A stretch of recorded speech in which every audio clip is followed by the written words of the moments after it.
Hello, people of the internet. My name is Colton Steiner, and welcome to the Siesta Podcast. All right, hopefully y'all have had a great week. I've had a decent week, other than the fact that it is impossible for me to watch the Cavaliers when they're on NBA TV since the game's blacked out in my area, but that's another point in general. This week, we'll be talking about that, along with Bally Sports, the team that owns the right to streaming Cleveland Cavaliers games, as well as blackouts in sports in general.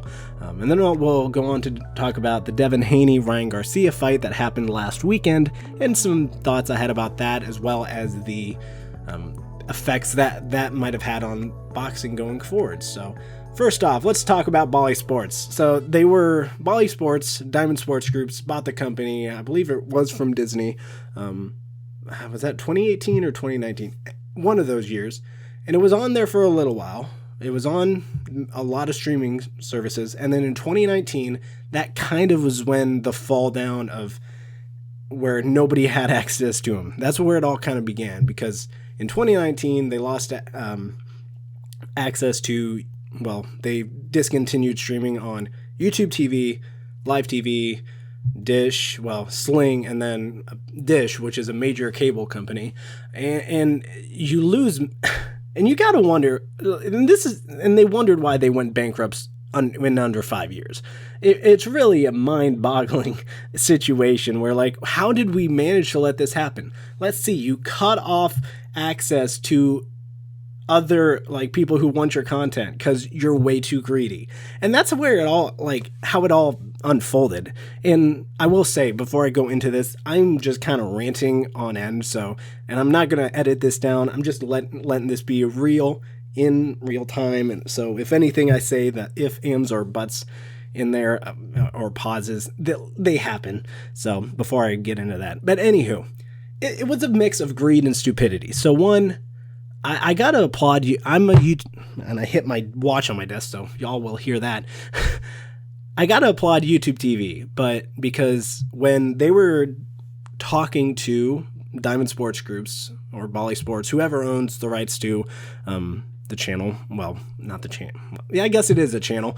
For the rights to the channel, whether they want it, Diamond Sports Group was asking way too much money, and you know this because Hulu TV refused to their terms. Sling also refused to their terms, Dish refused to their terms, and then YouTube TV refused to their terms. So there's there's a factor where a relating factor between all those. So Bally Sports was asking for way too much money for the channel, and they're like, fine, we're not gonna agree to your terms, so we won't have your channel on our service. And this showed by all those platforms I mentioned refusing to work with them. And Bally Sports paid the price for it. Clearly they did, because they said, oh crap, we won't have our channel on your service then. And for under 5 years later, that those services, Bally Sports is, Diamond Sports Group's the parent company, filed for bankruptcy. That really worked out for you. What I don't understand, here's my thought process. 8 to 10, if you don't want to pay an up price or increase your, what is the right word for it? Increase your base price of your service, or have it as an add-on. How hard is it to add a channel as an add-on channel? Say I wanted to watch the Guardians game on YouTube TV, but YouTube TV didn't want to add it to their base price to inflate this, where they'll have to increase the price, because that's why they didn't want to do the deal. That's why a lot of the services didn't want to do the deal, because it would upping that base price, and they didn't want to do that, which I applaud. That's how you keep your customers. And you say, you know what, we stand by our customers. We don't want to have them to pay more than what. Some of them aren't here to watch sports, so we don't want to inflate the price too much. But have it as an add-on channel. So, because Bally Sports has their own streaming service, and first off, their app is, I don't use the app, but I hear from the public. The public absolutely hates their app. Not only that, just watch the Cavaliers through their app, it's $20 a month. Now, I love the Cavs, and maybe that's not a terrible price, but you're only watching one team. That seems, that adds up through the course of October, November, December, January, February, March, April. Well, so yeah, that's $140 a year. That's 7 months that you're paying over just for one team, which seems like quite a bit. I don't know how much NBA TV, the service for NBA TV is, but you get a whole bunch of access to other teams rather than just one team for $140 a year. That's quite pricey for me. But my solution is just add an $8 to $10 option for the channel for YouTube TV and Hulu. And maybe that was something YouTube TV was willing to do. But they said, you know what, we won't take them. We don't want that. And at the end, here's what's so dumb. Say they didn't want that deal to begin with. You're still making money with that deal than not doing any deal in the first place. That's why you guys went bankrupt. You asked for too much money. You overplayed your card. And that's what happens when you go way too high. You got to be realistic. Like, there's a reason why so many other services don't want your platform because of the price you're asking.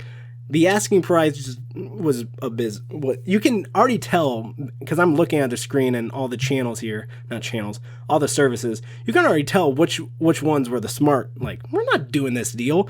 And Fubo TV, I'll be honest, I used it, not that great of a, it has its perks at times, but it's inferior to YouTube TV and Hulu Live TV. YouTube TV is at the top for me. That's my favorite. I love that, and we'll continue to use it going forward. I do hope eventually they get a deal with Bally Sports done, because that would be nice to have, and be able to watch the Guardians games. My gosh, I can't even watch Guardians games. I don't even know how, because they aren't part of that Bally Sports deal. This is where, it makes things so much more confusing, because I can't watch Guardians games on the Bally Sports apps. I only need to have a cable subscription, which I don't have, and I'm not going to pay $150, which is essentially 2 times the amount I'm paying right now per month, just to get the Guardians. I love the Guardians, but that's a bad business decision for me. This is like YouTube TV turning down the offer. I'm not paying more than what the platform is worth. I'm not. It's just dumb. And they did get bailed out by Amazon, so I don't know what's going to happen going forward with Guardians games, but I just want to watch. How hard is it? How hard is it to just want to watch my sports teams? Apparently in 2024, it's incredibly hard, because it's so dumb how I was trying to. This is an example. So Cavs are in the playoffs. They're playing the Orlando Magic. The entire season, I haven't been able to watch games on NBA TV because the Bally Sports has the rights to it, and it blacks out the game. I thought, okay, that's regular season. Maybe I won't have to deal with that in postseason, because these are the playoffs. These games actually matter. They're worth something. No, I still get blacked out during a freaking playoff game. Are you kidding me? I'll go into this with blackouts. What is the point of blackouts?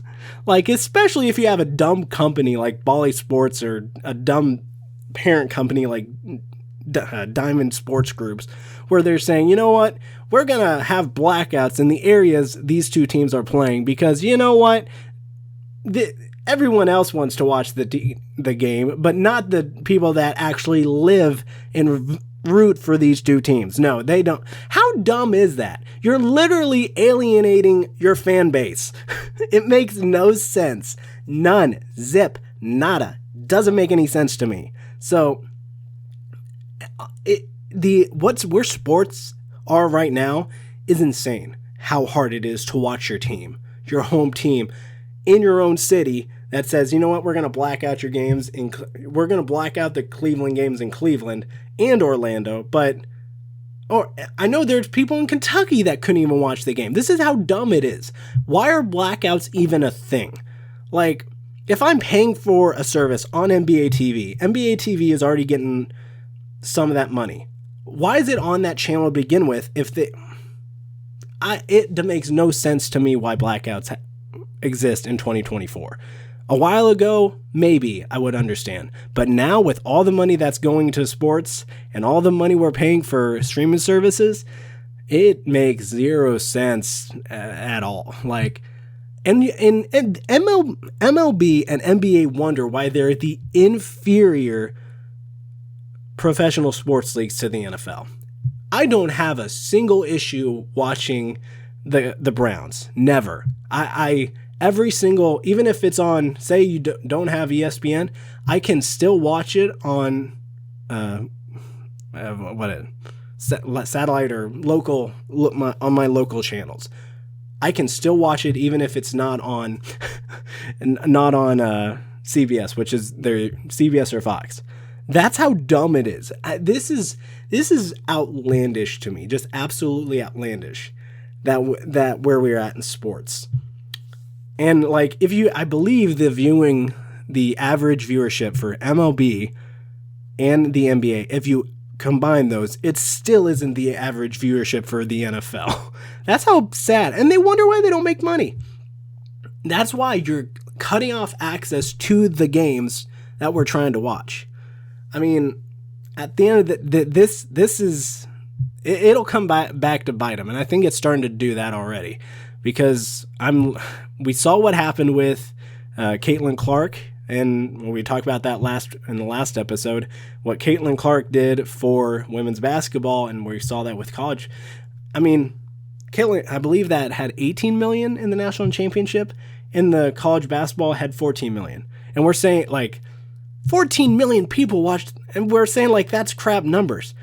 Do you know what the NBA Finals average usually? It's like 9 million, unless if we're not talking about the outlier like the 2016 one where that one the numbers for that one were out of the roof. But nowadays the average viewership for the NBA Finals is right around 10, I think.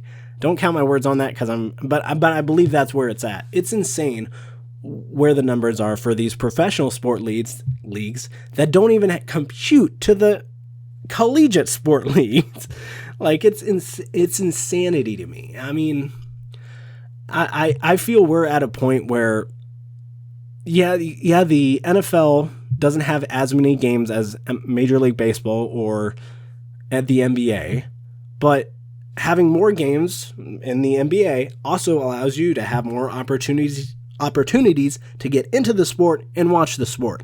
So enough with the blackouts. I mean, you're both, what is it?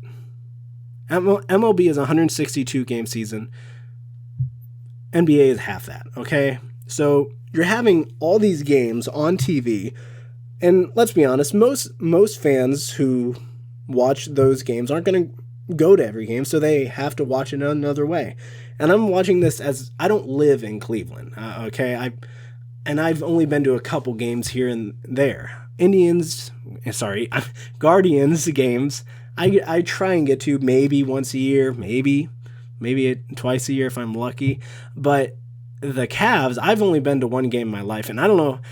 I say this only because the one game I went to was so legendary that I don't know if I can ever go to another game to top that. So, but I enjoy watching it at home, and I enjoy not having to drive 2 hours to go see every game, because let's be honest, that's seeing a game in person is fun, but there's a lot of surrounding factors that kind of take out of the joy of actually watching those games. But it is what it is, and blackouts ruin that, and blackouts make your fan base less interested in watching the sport, and especially Bally Sports. They don't have access. I will say, a year after the Guardians, because my interest has grown back over the last couple years, but a year after they lost access to the games, I would try and catch a game if it was on national broadcasts like ESPN, because they would allow games that are on ESPN or TNT for the NBA, allow us to see those. But anything else, I wouldn't be able to watch. And it just doesn't make sense to me. It really doesn't. And I know a lot of this has been just me repeating things over and over, but at the end of the day, you're excluding the majority of your targeted audience by not allowing them to have access to watching these teams. And that causes them to lose interest, and that causes you to have less money. And it's a rabbit hole that you don't want to go down. And I hope this wasn't just some endless rabbit hole of me just saying random crap, because I'm passionate about these teams and I want to watch them, but I can't justify spending maybe like 20, if they up it to $20 to $40 a month for two teams. Like that's not, like, there's already so many services that I pay for, and I can't, like I said, the radio is great. Tom Hamilton is, in my opinion, the best radio broadcaster in baseball. That's my opinion, but I think we can't play the Down Goes Hernandez audio clip. I mean, I don't have access to it, but in your mind, you know what that says and what that sounds like. But let us watch the games too. It's so hard. It's 2024. Technology has come so far, yet we're so behind in terms of streaming games. And I hope we get to a point where these companies are like, well, we are losing money. We need to find ways to make money. So let's work with these companies to put our channel back on these services. So that's the hope. But Diamond Sports Groups, get your act together. Because I really don't like you guys. I don't like you guys, and I don't like blackouts. Whoever invented blackouts can wake up with a Lego in their shoe for the rest of their life. But anywho, let's talk about the Ryan Garcia-Devin Haney fight. That fight was, in my opinion, the best fight of the year. Ryan Garcia came out swinging, and Haney didn't know how to counter other than use his jab. This was such a great fight, I'm looking at the highlights, and it's so good. I mean, Haney had a couple nice hits here and there, but Ryan was taking his punches like a champ. But after his knockdown, a lot of those middle rounds, I'd say round 3 to 6, I think Devin Haney got. But after his knockdown in round 7, you could tell the fight was on its way to being in Ryan's control.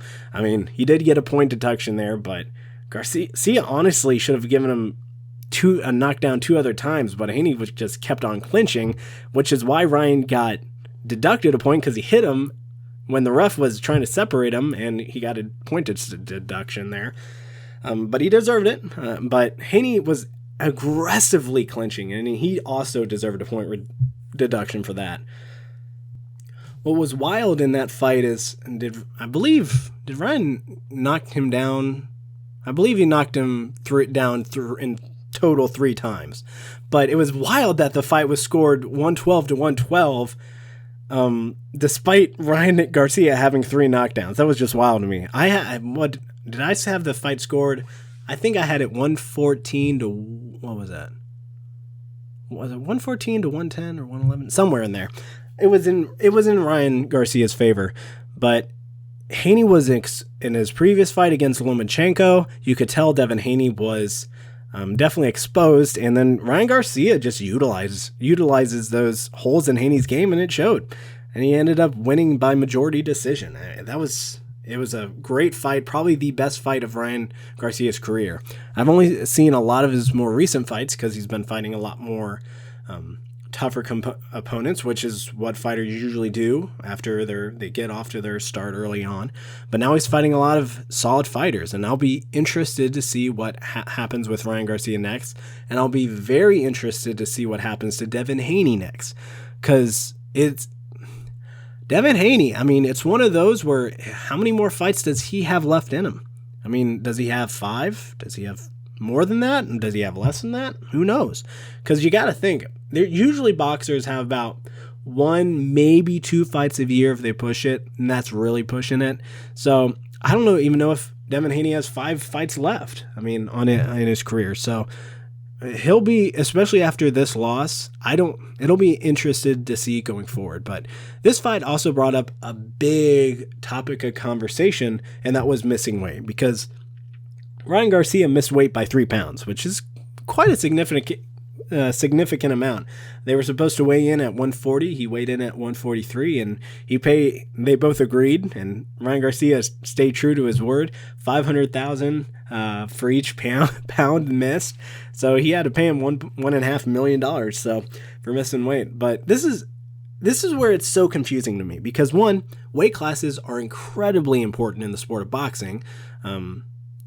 And you could tell in Ryan Garcia's last fight versus Tank Davis, he was dadgum phone.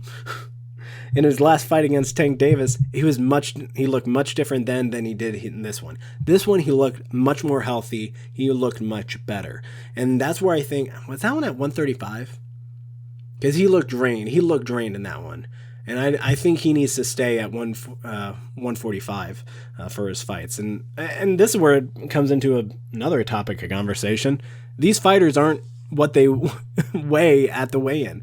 They rehydrate and that's another thing. But they rehydrate and they probably weigh another 5 to 10 pounds more than what they do, maybe even more than that, at the weigh-in. And that's where what was the point of the weigh-in? If these fighters are fighting at 145, but they're not 145 during the fight, then what do we accomplish? And I get why we have weight classes, because you can't be having a heavyweight be fighting a middleweight. It just doesn't make any sense. But how strict but that brings into the question, how strict do we have to be? I mean, me personally, I think having a 5 to even that at the weigh-in, I think having a 0 to 5 pound difference in the at the weigh-in, say you're off by 5 pounds. Yeah, I don't want to bring it in too much, because 5 pounds can be a lot. It doesn't sound like a lot, but it is, because on one side they make the weight, and then on the other, the one guy weighs in a lot heavier. He's a lot healthier. Maybe he has more energy. Like, he isn't as exhausted from draining his body. And it's such a hard question to solve, because it's kind of like a rock and a hard place. But it's not healthy for these guys to drain themselves for so much and then end up not getting hit in the head several times. That's where, I mean, they're already getting hit in the head, which isn't healthy in itself, but then they're also draining their bodies, which is not healthy either. So, and doctors have said this, this isn't coming out of my mouth. This is coming out from professional doctors who know their shit. That's what it is. So I think this Ryan Garcia brought up a big question. So 3 pounds might have been a little lot, but it wasn't the game-changing factor in this game. Ryan's aggressiveness in this fight definitely proved that. And here's the thing with Devin Haney. Great fighter, fantastic fighter, but he's not an aggressive fighter like Ryan Garcia. You look at their stats. Devin Haney, 31-0. In his last fight against I believe it was against Lomachenko. Now I'm curious.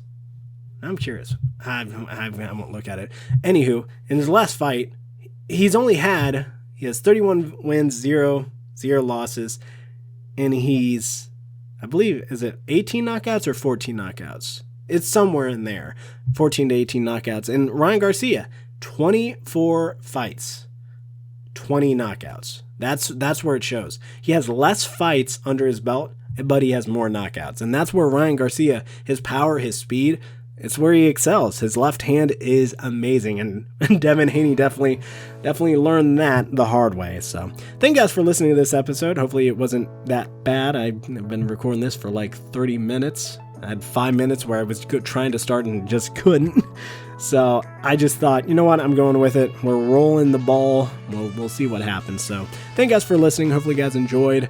If you want to follow the show on Spotify and subscribe on Apple Podcasts, and it's on YouTube too. So you might as well do it there. So I'll see if I'll have any topics for next week. I actually get to watch the Cavs game, the next one. It's on TNT, and that one's not blacked out, so that's a win. So that's something Bally Sports doesn't get to take from me. Man, Bally Sports, hate you. Get to fix your company. Anywho, thank you guys for listening, and I hope to see you guys next time. Bye.